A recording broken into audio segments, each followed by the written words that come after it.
All right, this evening I have the privilege and honor of introducing Dr. Ferial Pearson. I first met Dr. Pearson at South High 10 years ago when I started as a teacher, crossing in the hallways when we would go cover for other teachers who were absent that day. I've had the privilege and honor of seeing her grow into her position of expertise and knowledge at the university.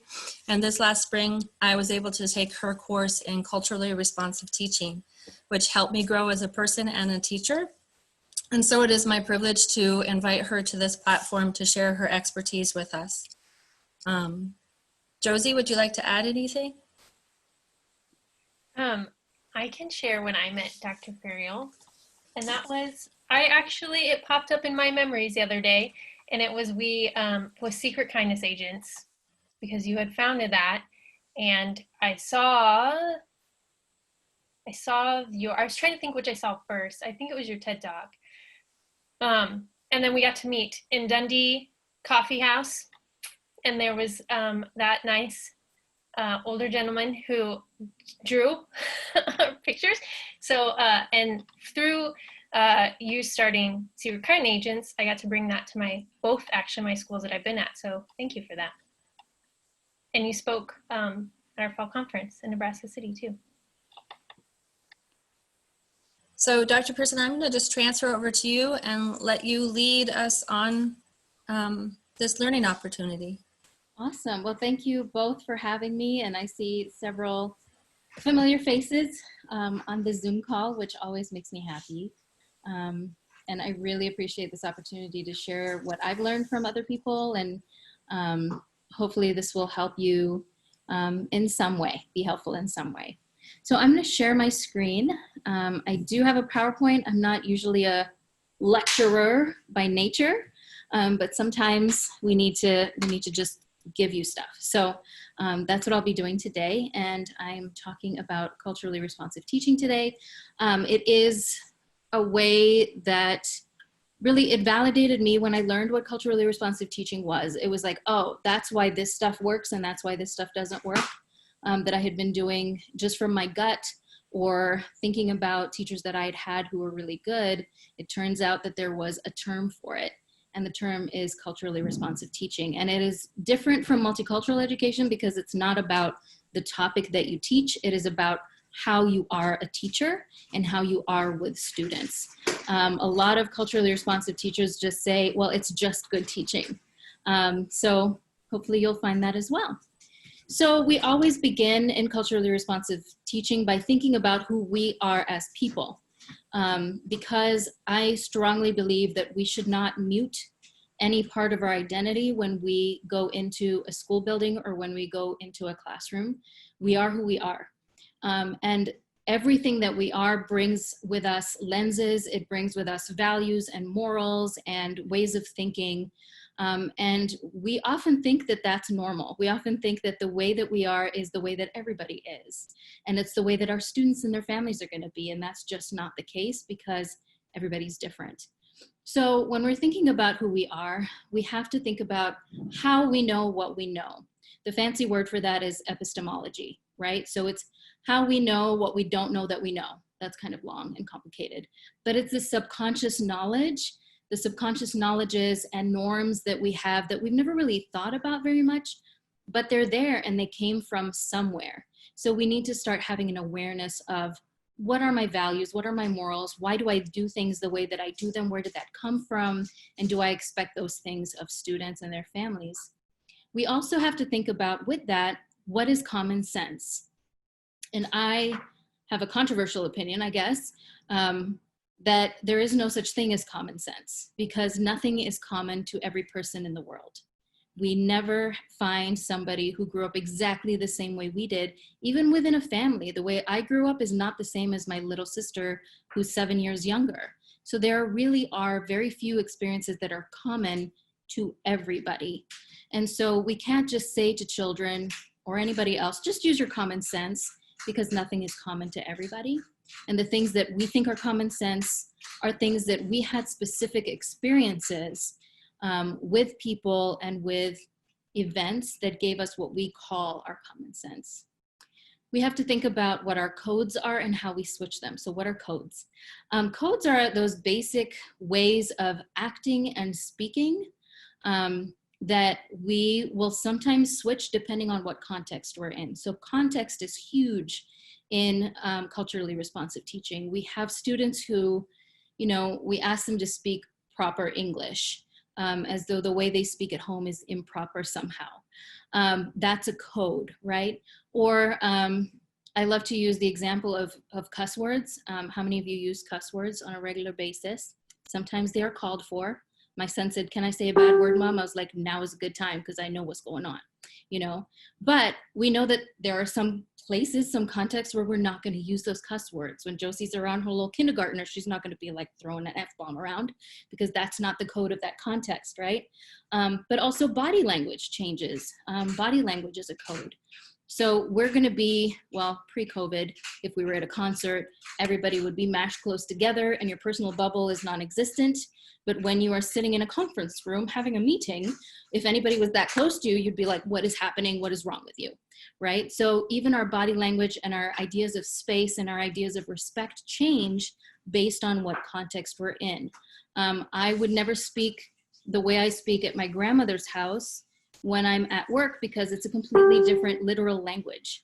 And I would never speak to my best friend the way I speak when I'm lecturing in an academic conference because they would think I had lost my mind, right? So we have to think about what our codes are and how we switch them and why we switch them. What languages do we speak?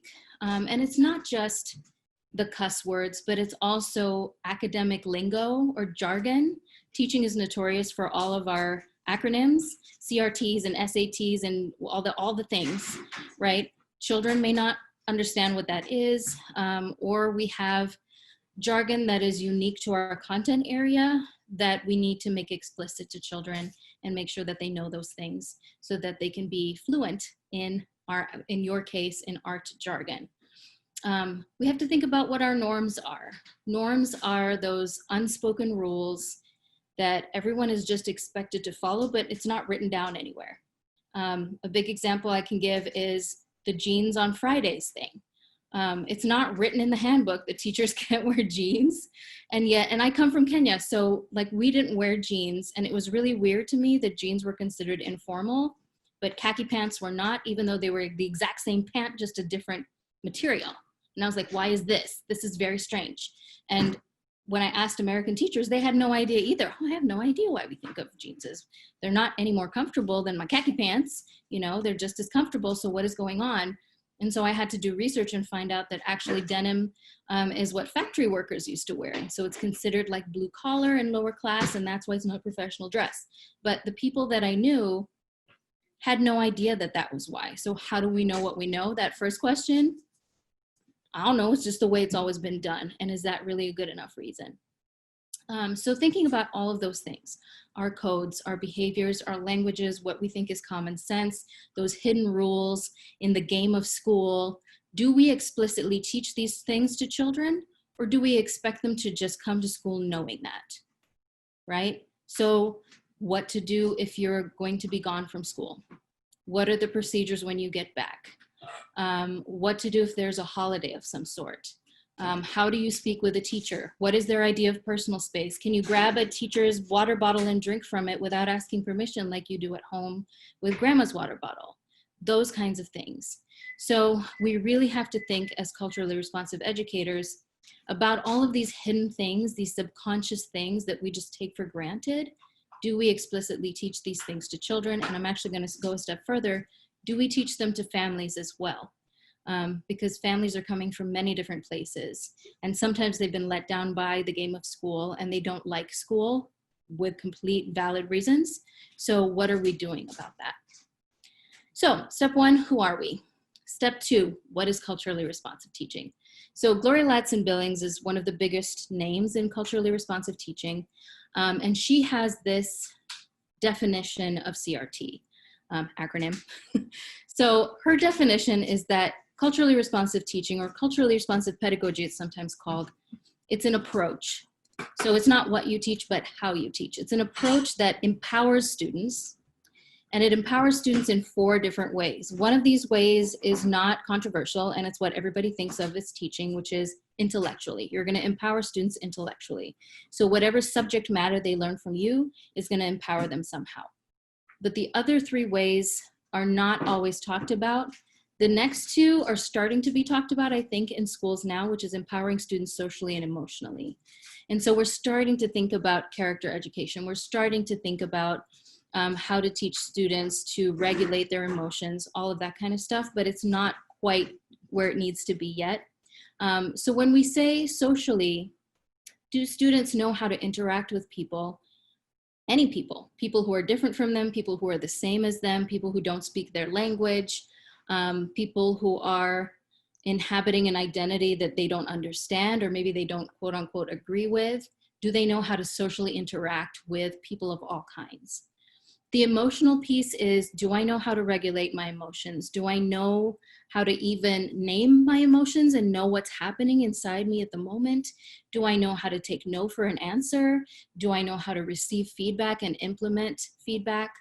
Do I know how to show respect to people from different cultures? Those kinds of things. So those things are not as controversial, but there's still things that a lot of teachers or administrators will say, we have a lot of curriculum to cover, we don't have time for that. But the argument of culturally responsive teaching is, if you don't do those things, then you're going to spend a lot of time doing classroom management. So decide where you want to spend your time and energy. The 4th one is the most controversial, and that is that CRT empowers students politically. We hear a lot about teachers shouldn't be political, education shouldn't be political, you should be neutral in all cases. And I vehemently disagree with that. And here's why. Education is and always has been political. It just is. Politicians decide what you teach, when you teach it, where you teach it, how much money you're going to get when you teach it, what you're not allowed to teach, all kinds of things. Textbook companies decide whose point of view you get to teach. Textbook companies decide who gets represented in our curriculum and who doesn't. It's all political. And when you decide to be neutral, what you're doing is you're siding with the oppressor 100% of the time.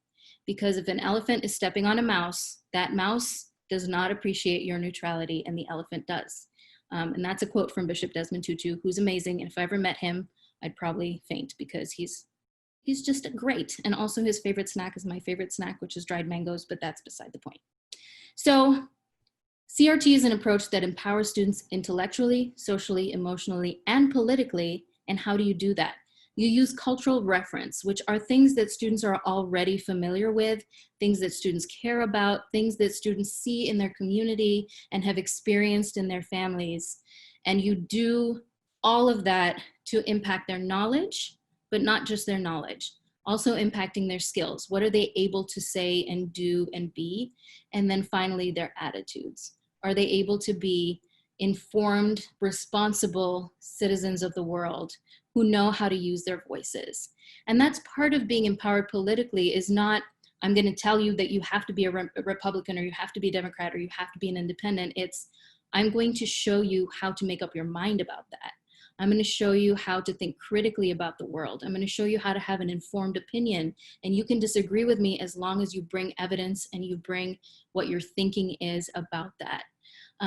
Because unfortunately, a lot of what's happened in education is the sit and get memorization. You don't question anything. You don't question anybody. And if it's in print, then it must be right. And then you have people who are critically illiterate. They can read and write, but they have no idea how to question what it is they're reading. And by reading, that's a very loose interpretation, not just reading in print, but reading in visual images as well, right? So when we're thinking about art, and we're thinking about the art that was used in the Holocaust for propaganda, what is it about that art that was terrible, right? Even simple things like when you dehumanize somebody in an image by elongating their faces and making sure their eyes at the very top instead of in the middle of their heads, and making those eyes really small and making the noses really big, you make that person look scary, and now you've dehumanized them, and now it's easier to commit violence against them, right? Art is ingrained and is political in so many different ways, and we have to really teach students, show students how to recognize that. So when they're seeing political propaganda like that, they can understand, oh my goodness, this cartoon is perpetuating this stereotype, or this is empowering people in this way. And here's how I can use art to empower myself or to create change in ways that I feel need to happen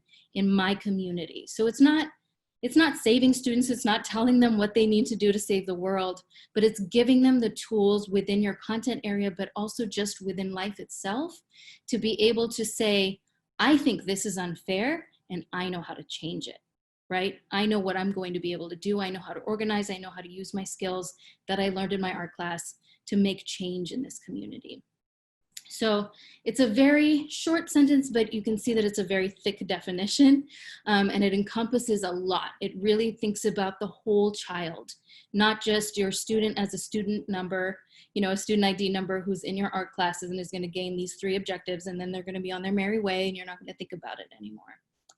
Because gone are the days when that's all, that's all teachers do.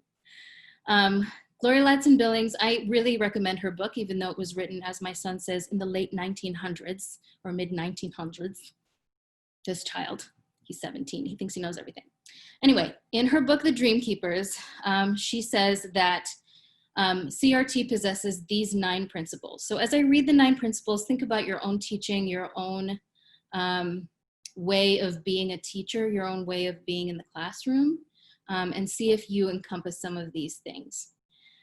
The first thing, and this is something that a lot of people don't think about when it comes to culturally responsive teaching, and I would say it's one of the most important, is communication of high expectations. Students need to know that you believe that they will achieve some degree of success in your classroom, and that you're not going to let them just skate by with the bare minimum, because we always have students who will do that because people have let them do that. Students will rise to the expectations you give them. If the expectation is 1 inch off the ground, that's as far as they're going to rise. If the expectation is to the ceiling, then they can rise to the ceiling. So communication of high expectations is the opposite of what we call the soft bigotry of low expectations, which is when you look at a child and you're like, oh my gosh, they're so poor, their family's going through so much, so I'm just not going to give them as much work, or I'm not going to make them do this other stuff. And what you're doing at that point is you're denying them the same education and the same opportunities and the same skills and talents and everything else that you're giving other kids, because you felt sorry for them. The worst thing I think we can do to a student is to feel sorry for them. I know that I would be mortified if a teacher felt sorry for me and then said, I'm just going to give you less. I'm going to expect less from you. And students may hate you for it because they're used to having the low expectations, but it's worth it. I had so many students at South who were just, why aren't we just doing worksheets, miss? Why do we have to have a debate? Because I said so. You need to think critically about these things. And they'd fight me every way. And then they'd figure out, oh my gosh, this is fun. I can actually think for myself. I'm allowed to disagree with the teacher, and it's kind of empowering. This is kind of cool. And they would come back years later and say, you were the one who made me feel like I could do better than what I thought I could do. Because my other teachers expected me to just, skate by with a C and work at McDonald's the rest of my life. So communication of high expectations is really, really, really important in culturally responsive teaching. The next one is pretty natural for art teachers, which is active teaching methods. You learn by doing, right? This one is really hard for my social studies friends who enjoy doing their PowerPoints. And what I tell my social studies friends is, when you do your PowerPoints, what's happening is the students can see how smart you are. They were not learning anything, but they can see how smart you are. And we've all taken classes where we know how smart the professor is, but I don't remember a thing he just said, right? So the more that you do, the more that you're learning, and art is just natural for that. You do a lot of hands-on stuff. And if you do lecture, you have to make it interactive so that students can reach in and grab something that's relevant to them, that they can understand. And that goes with the teacher as facilitator. So Paulo Freire, who's a great scholar from Brazil, he was a revolutionary and was banned in America for a long time. He said that you should be the guide on the side and not the sage on the stage, right? And so you're guiding students through what it is that they're learning in your classroom.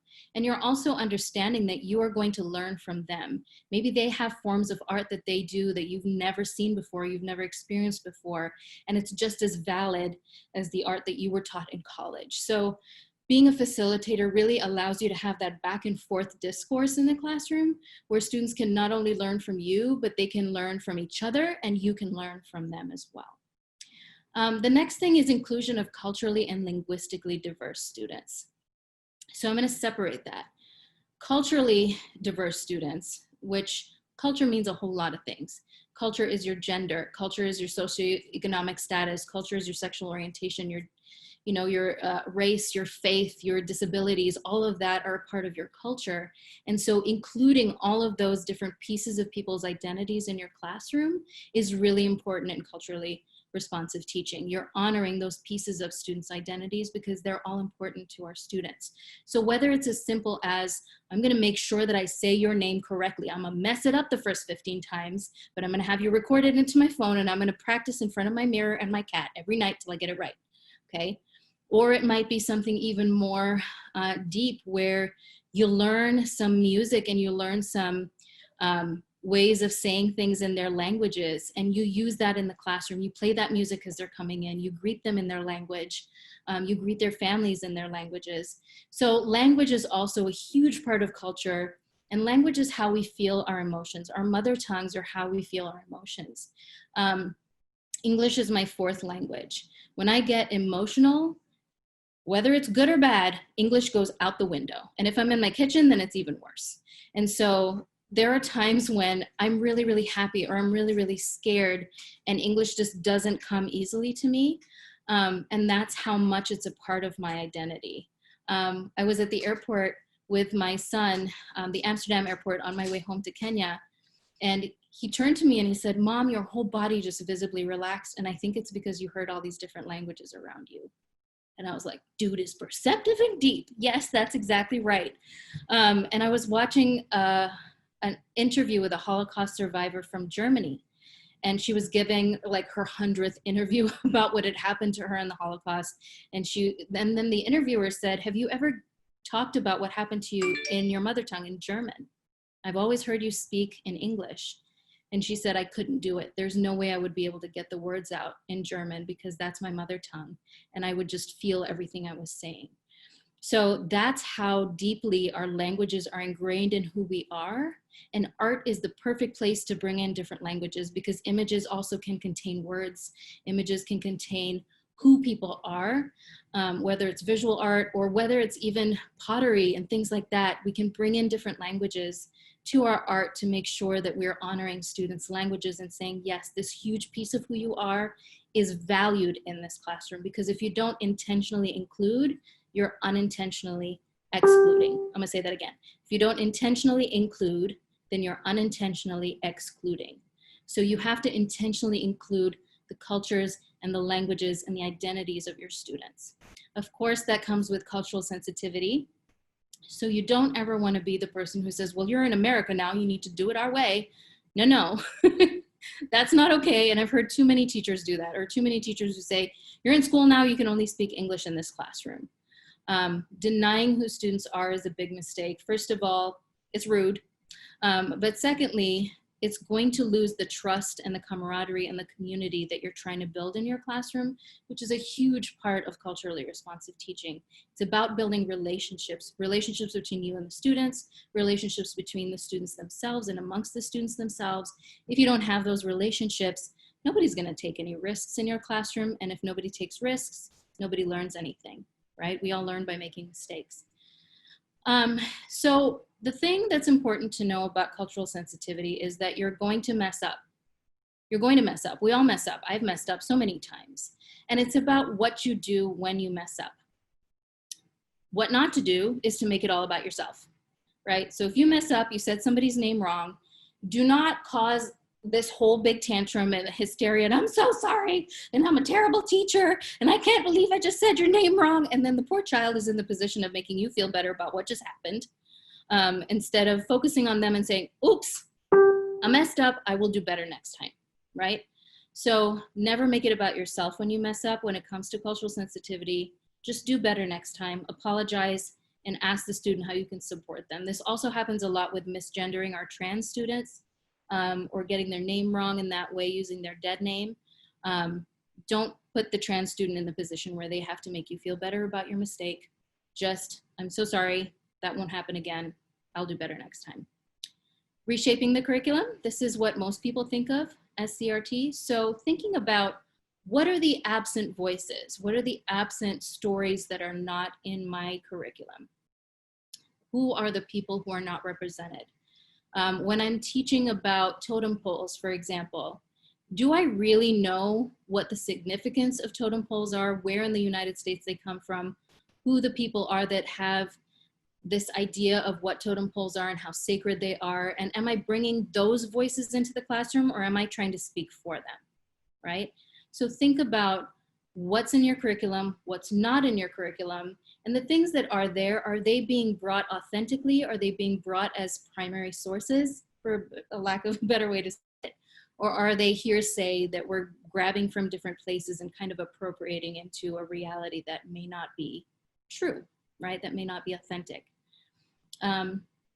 Student-controlled classroom discourse is where students have a say in somehow how things are run. You're not going to completely give over the classroom and say, I'm gonna be sitting in the corner and y'all just run things the way you want to. You have to give them choices. The example I like to use for this one is if you are trying to dress a toddler, I've dressed many toddlers in my life, and we want toddlers to learn how to make good choices, but we're not gonna say to the toddler, you pick what you're gonna wear today. And then they leave the house in a helmet and a diaper and rain boots, right? But you can say, here are 2 outfits and you get to pick which one. And then they pick one of them and they've made a choice and they're being empowered and they're not going out looking like their mother's lost their mind or their father's lost their mind, okay? So controlled choices, but still giving students choice. So if you're teaching a certain concept, using project-based assessment and allowing them to express things the way that they want to, or giving them choices in whether something's done individually or in small groups or whole group.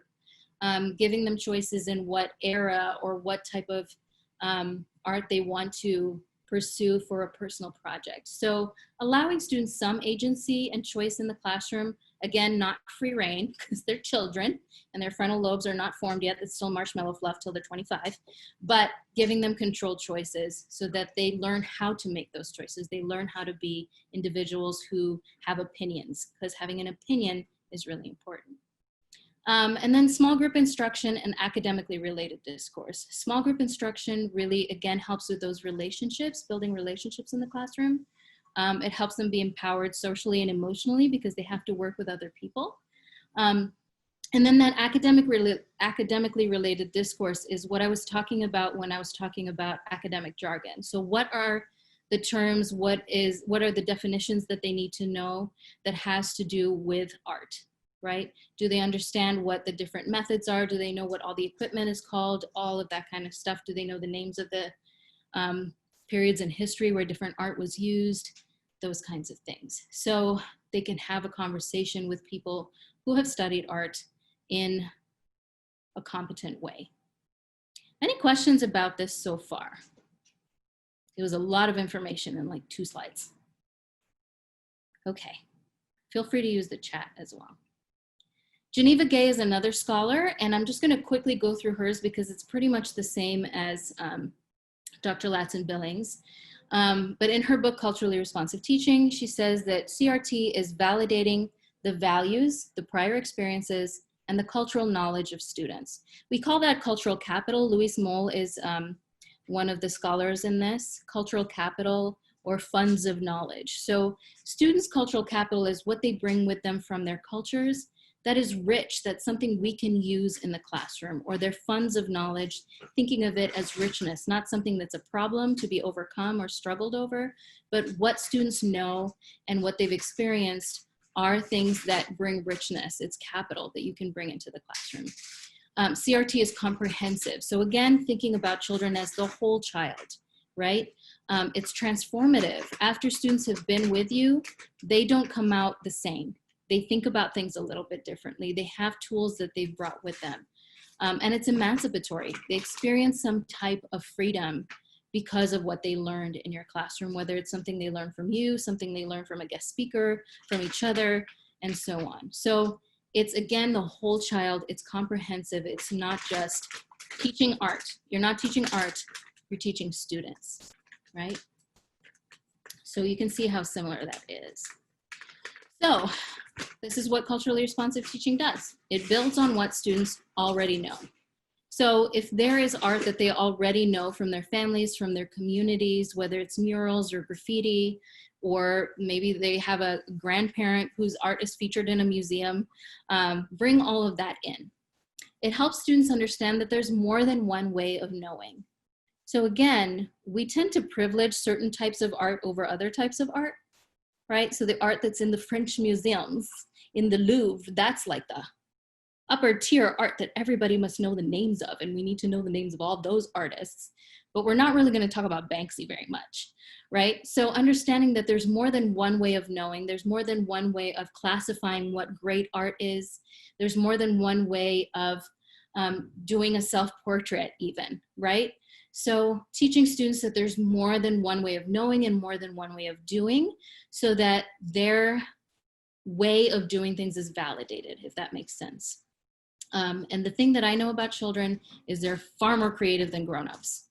And I know there've been studies done about that, like 5-year-olds are exponentially more creative than even 10-year-olds. So allowing them to embrace that creativity and saying it's okay to do things a different way because that's just as valid is really, really good. It also encourages students to embrace their cultures and develop a love of learning. So the classroom should never really be a punitive place, a place where they dread to go. They should feel free, they should feel loved, they should feel respected and safe there to make mistakes, to try things and see if they don't work and try something another way, to get messy. So it allows them to do that and therefore love learning and bring their cultures in. What are the cultures and the colors and the visual things that you see in your house, right? What is it that you love to see and look at when you go to grandma's house? What is it that you love to look at when you're driving in the car or riding your bicycle? And bringing all that in. Culturally responsive teaching highlights students' strengths first. There's a lot of research behind that as well. Gallup has made a whole empire out of it, right? So embracing people's strengths and then giving them the confidence to confront their weaknesses.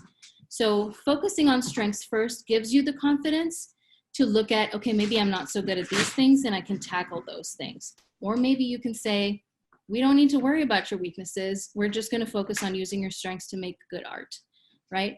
So that's what culturally responsive teaching does for students. So then teachers want to know, well, what about me? What's in it for me? And the good news is there's a lot in it for you as a teacher. One thing that I loved so much about being at South High was learning about my students' cultures, because we had kids from so many different cultures there. I had the Karen students, the Somali students, Sudanese students, Mexican students, Salvadorian, Guatemala, I mean, you could just name all of them. And it was just so much fun and so exciting to learn about the different pieces of their culture and figure out how I could bring that into my English classroom. So when we did Greek and Roman mythology, I was like, this stuff is real dry. So what myths and legends do you have in your cultures? And they brought those all into my classroom. And I had this one mom, and I think Jody's heard this story, who was a drama teacher in Mexico. And she came to the United States, and of course her credentials were not recognized, but her son was a badass and he was like, nothing scares me. But I was like, what stories are told at home? And he's like, my mom tells this really scary story of La Llorona, and I'll ask her if she can come and talk about it in class. And I was like, does your mom speak English? She's like, no. So I said, you're gonna have to interpret. He said, cool. And so she came in and she turned all the lights out and she had a flashlight under her chin, and she told us the story of La Llorona, and her son, the badass, is like shaking as he's interpreting for us. And then we turn on all the lights, and all these like badass 12 graders were like, what the hell just happened? You know, and the mom came to me and said, I've never seen my son look at me with such respect before. Because what happens in cases where you have English language learners and their parents are having them interpret for them is there's a kind of power imbalance that happens between the parent and the child, where the child has more power and the parent doesn't. And they tend to look down on their families then, because I know more than you and I can manipulate things to make me look better, right? And so it was just really cool to see kind of that power shift happen between her and her son, but also knowing that this story that was told, and then other students started piping up, oh, my family has the story of La Llorona, but it's a little bit different. And so then we talked about how it was different in each different family that was in my classroom. So it gives you that opportunity to learn these stories. And I was able to use those stories the next year and the next year and the next year. It also gives us the opportunity to teach students about the behaviors that are valued in school. So again, I talk about the game of school, because school is a game, right? You got to jump through these hoops. You have to know what the rules are. I had students who I would bug them. I was notorious for giving back assignments and saying, you can do better. This is a C assignment. I know you can do better. Take it away and bring it back when you do better. And students would be like, what's the point? Like, I have a C, like it's a passing grade. What's the point? And I'd say, because your GPA is going to be too low to get that scholarship that you need to become a nurse, which is what you said to do. What do you mean? Nobody had ever told them that you need a minimum 3.0 GPA to get most scholarships. No one had ever told, and of course nobody had ever told them, right? So that's one of those norms, those rules in the game of school that we assume is common sense, that we assume everybody knows. But these students had no idea. I had other students who had no idea about the fact that first hour, if you were gone for first hour, they accumulate into whole days of absence, right? So they were like, I was in school every day. Now why am I being called to court, you know, for the 10-day absence thing? And then their attendance and say, because you were gone first hour for the entire year. But nobody had told them that. And they thought it was more important to drive their younger sister to school every day, because of course it was. So it gives us the opportunities to teach students about these behaviors that are valued in school without undermining or without devaluing the behaviors that are different that happen at home, right? And so if you have a student who in their family, like in my family, there's no such thing as double dipping because we eat communally. Like you have a big old plate in the middle of the table and everybody eats from the same plate and your hands are going in and out and we eat with our hands, right? But in America, no, that's not, and especially in COVID times, I know this now. But before that, like double dipping was a bad thing. So I was really glad that my cultural broker, who is my tall white husband, who's American, he taught me about double dipping and he's like, that's a no-no, but he never said it in a way that made me feel bad about the way that my family ate, if that makes sense. So if you're going to teach students to code switch, make sure you're not devaluing the way that the codes are at home or the language is at home. So if you're going to tell a student in school, you have to speak academic English, that's better than saying you have to speak proper English or correct English, because that implies that the way that their pastor or the way that their parents or the way that their entire community speaks is incorrect or improper. Instead saying academic English in this context, but then allowing them to speak their home dialects in class, right? So it gives us an opportunity to do that. It also gives us an opportunity to have our teaching be exciting because we have to change it up all the time depending on who's in the room. And so you vary your teaching based on who is in the room. You're always going to have different students. And sometimes the students themselves, they're the same students, but they change from day one. I don't know, those 10th graders, when they come back in January, they're completely different. I don't know what happens to 10th graders over the winter break, but something happens and they're completely different. And now they're grown and they think they're grown. And it's really interesting. So then you have to vary your teaching again. So this is what culturally responsive teaching does for you. But in order to do all that, you have to be willing to do some things. And these things are not always easy, and they're not always going to be something that's embraced by all your colleagues, but they're important. The first thing is to examine how you teach and make it relevant to your students. So if you notice that students are giving you that, I call it the dead fish look, like they're glazed over, what am I doing that's not reaching them right now? And not blaming that on the student. What's wrong with the students? Why aren't they engaged? What am I doing as the teacher to not engage them, right? Trying something different, making it relevant, using those cultural references, using those funds of knowledge that they have. You have to be someone who deeply cares about our students. I don't have to tell you that, you're already there, you know this. But also, we sometimes assume that students know we care about them and we don't make it explicit. So I believe it's really important to tell our students often that we care about them as human beings. I care. I was one of those weirdos who said, I love you to my students. Like every time, I love y'all, you know?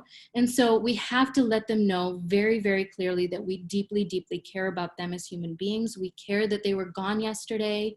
You know, we worried about them. We were thinking about them. Is everything all right? Be a student-centered teacher, which means taking an interest in their community and making positive contacts with their parents. A lot of students, sadly, the only contact that they ever get at home is when they're bad or when they're naughty or when they messed up in some way. And we have all messed up in our lives. And all of us, I'm sure, are here because somebody gave us a second chance. And we have to be willing to do that for students. And so not everything needs a phone call home. Not every negative behavior needs a phone call home. Maybe it's something that we give the student the benefit of the doubt. We take them aside and we have a conversation with them. Because the school to prison pipeline is a thing, implicit bias is a thing, and you might have it and not know it. So we have to be really humble and modest about our own attitudes in that way, and then look for the good in kids and report about it, especially those kids who never have any good seen in them at all, or those kids whose older sibling was the terror of the school and now everybody's dreading having their younger sibling. No, we're gonna start with a blank slate and we're gonna make sure that every day is a fresh start. You know, whatever you did yesterday, we're going to forget about that and we're going to learn how to do better today. So having those positive contacts with the students and with their parents. And then of course, being willing to learn about cultures other than our own, even if things in those cultures make us uncomfortable. We still have to be willing to learn about those things. So that's what we do as teachers. But what do schools do as a whole? Because we're all members of a school community. And this can get even harder because you might be a minority in the way that you're thinking, and it might be that you're the youngest teacher in your department. It might be that you're the newest person in the building. But we have to be advocates for our students in the entire building. So culturally responsive schools use absent narratives. Those are those stories that I was talking about that aren't often present in our textbooks, in our guest speakers, in the videos that we show, in the teaching staff. Those absent stories, we bring those in and we use those to scaffold what students are learning, okay? It uses instruction that matches what the students already know or what their communities know or what their cultures know with what's happening in the school, so that the game of school is matched also with the game of their community. It embraces a strengths-based perspective, as we talked about. It knows that the failure of any children is not an option. It doesn't mean that student A has to achieve at the same level as student B, but student A is still going to achieve some success. I had students in my English class I had one student, Angel, was completely illiterate. He couldn't even read a road sign. And I had Shay, who was reading at college level, and I had everybody in between in the same class. So I knew that Angel would not be writing college level type essays like Shay was, but by God, he was going to learn how to read when he was in my class. And Shay was going to learn how to write even better and more critically than she already was. So every student has to experience some kind of success in your classroom, but we know that students are different and they're not going to experience the same type of success. It creates an environment that reflects the cultural and linguistic diversity that is represented in your school. So think about what posters are on your walls, what videos you're showing, what guest speakers you're bringing in, what types of art you're showing students. Bring all of that in and see if there's anything that you can pull in from the community that'll match that.